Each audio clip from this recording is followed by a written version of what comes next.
Aaron with the New York Times. I wanted to ask you about the latest economic news from this morning, with inflation now being under 3%, the lowest rate since mid-2021. What is your sort of reaction to that news? Well, I think the crowd reaction says it all. Look, when they say that inflation is down, they mean from a baseline where groceries are already 30% more expensive than they were when Donald Trump was president. And they're not saying it's coming down, they're just saying it's not going up as fast as it was 3 years ago. That is not a reputation or a record to brag on, that's a record to be ashamed of.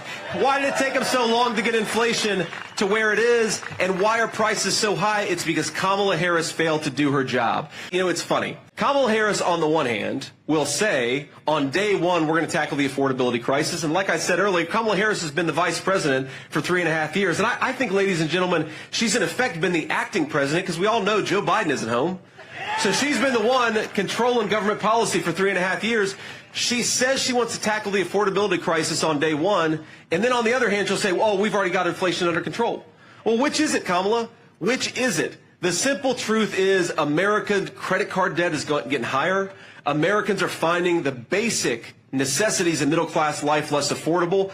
Americans are becoming, especially young people, are becoming paupers in their own country. If we don't do better, our young generation, they're not going to own anything. They're not going to have anything. They're going to be renters in the country that their parents and grandparents built. Inflation is a disaster. Kamala Harris does not have a leg to stand on.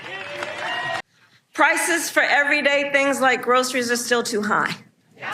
You know it and I know it. You know, when I was Attorney General, I went after price-fixing schemes. And when I am president, it will be a day one priority. We believe in a future where we lower the cost of living for America's families so they have a chance not just to get by, but to get ahead, We believe in a future where we lower the cost of living for America's families.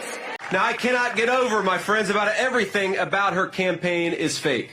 A fake joy that comes from being promoted to a new position instead of using the position you already have to do your job and make the lives of the citizens of this country better. It's a fake ticket that never earned a single Democrat primary vote. It's a fake platform that offers no specifics about how to do the people's businesses, and a fake promise to change the government, even though she's been in charge of that very government for almost 4 years and hasn't done a damn thing.